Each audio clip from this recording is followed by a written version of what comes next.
I also put a little bit of information in about the city's ability to develop and survive and have a competitiveness, and how that is based on our ability to maintain a balance between our tax burden on our residents and businesses that allows them to stay in the city. And it also gives the city the financial ability to provide adequate police and fire protection and basic services for general health and welfare of the community. I mentioned that Councilmember Britson has shared his view that the city should take action to reduce or eliminate the user utility tax. And I stated that it's my belief that this action would have disastrous consequences to the community, and every effort should be made to ensure the continuation of the utility tax. I think it is city council members' call to make the tough decisions on how to manage the city's finances and what services to provide to the community. And I believe that eliminating 20% of the general fund revenue would tie your hands in your ability to provide those services. And I think your only choice at that point would be what essential services would you cut first. I went in and talked about the revenue for the utility tax, that it is anticipated in this fiscal year at being $565,000, and listed that we did adopt a deficit budget, and the deficit budget was about $98,000, and that is, we adopted that budget in order to continue our essential services. The essential services I'm mentioning that are funded by the utility tax, I mentioned here that those are departments, and not only departments, but services that those departments provide. And I believe it is the city's intent. And again, total public safety, fire, police is 48.37% of your general fund. So if you were to cut your general fund by the 19.7%, it would necessitate some cuts in your public safety. So like most cities and in private business, our largest operating cost to provide essential services are our employees and salaries and benefits. Salaries and benefits total 66% of our general fund budget. So eliminating utility tax, if you equated that with an employee, it would be about 7 or more full-time equivalent employees. I had a call from Channel 11 today, and they wanted me to be interviewed. I told them I didn't think it was necessary. I want to know if I'd do a telephone interview. I said, why not? Well, right off she states that she was told that there'd be a 20% reduction in safety, police and fire. My response to that was, if you have a capable and knowledgeable city manager, that won't happen. You got a 20% loss in your budget.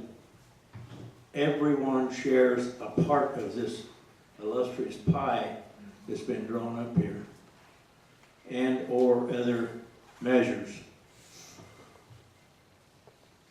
For the first year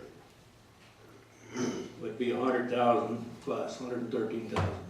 Half of that has already been taken up by the fact that the public works manager is no longer here, and I suggested that we close the office of the city planner for various reasons, many reasons. And for whatever reason, my discussion with the city manager wasn't mentioned. But I want the public to know where I stand on this. I've become accustomed to the service that the utility tax provides, like freedom of graffiti, having a police officer if I need him immediately, having an opportunity for medical aid at the fire department if I need it, having we heard tonight from volunteers here in this city who are providing all of this help for our youth, asking for lights and asking for help for a soccer field, among other things. Will we be able to sustain those kind of things if we have no utility tax? We've the city looks better than it has ever looked at the present time. And it's because that we have a city manager that's proud of our city as well as working hard to make these things happen. And we need the utility tax. I'm willing to pay my share, and I hope all of you are as well. Mr. Grissom? When we decided to make this part of the agenda, I thought when we decided to make this part of the agenda, I thought we made a good move, that we needed to talk this out. I don't want to play a game of chicken with the voters, in the sense that we don't own up to our responsibilities as a council to address what movement there may be in the public to want to do away with the utility tax. I believe that we need to own up to those responsibilities as you laid them out, to make tough decisions when we're on the council. I can see no services that we can live without per se, but I know that there may be a line where we can come to an agreement to begin to, in very small increments, lessen the burden on the taxpayers. There is no sunset clause on this thing. If we don't put a sunset clause on it, it's gonna get into perpetuity. Well, it already is. It could very easily be $100 a month within 5 years. I'm concerned too with the reducing the tax from what we see. I think it would be hard to carry on with the quality of life we have. I would caution against cutting, planning and engineering, especially for the public. We don't have a planner and we don't have an engineer. We have a planner and an engineer on call as needed. And whenever we want them to write a proposal, they do. So there's no cutting there that I can see. It's 2.5% and 1.35%.